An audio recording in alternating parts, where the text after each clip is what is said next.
Shunaqa joyda zarurligina videoga olib, audioga olmay qo'yursa-chi, tepaga chiqish ham oson emas. O'zi o'nat kunimizcha qiynalib ketdik.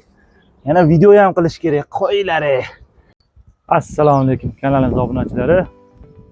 Bugungi sizlarga ko'rsatadigan videomiz Namangan viloyati To'raqo'rg'on shahri dehqon bozorida 100 kilovatlik obyektimiz bo'ladi. Bu obyektga qo'yilgan panellarimiz Jinko brendiga tegishli quyosh panellari.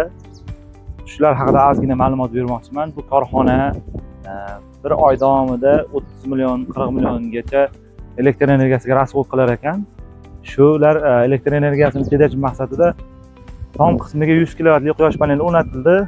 Hozir biz sizlarga invertorda ishlash jarayonini ko'rsatamiz. Xo'p, invertorlarimiz Deya invertorlari 50 kilovatdan ikkita qo'yilgan. Hozir ular 80 kilovat, 85 kilovat atrofida nagruz ushlab turibdi. Soat 1. Rosa quyosh ro'parasi kelgan. Juda yaxshi ishlayapti. Ishlash jarayonlari zo'r. Invertor ozgina qizib ishlagan uchun tom qismga qo'ydik.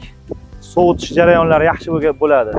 Xo'p, endi quyosh panellarini yuridik shaxslar, kimdir qanaqangi ishlab chiqarish sanoat zonasi, shunga o'xshash oyiga 40 million, 50 million, 60 million so'mgacha rasxod qiladigan korxonalar bo'lsa, shunaqa qilib 100 kilovat, 200 kilovatli quyosh panellar qo'yish tavsiya qilamiz.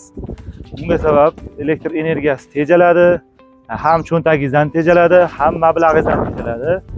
Kimga shunaqa xizmatlar kerak bo'lsa, biz vodiy ustalari ideal elektr jamoamizga murojaat qilinglar. Sifatli, arzon qilib yetkazib qo'yib beramiz.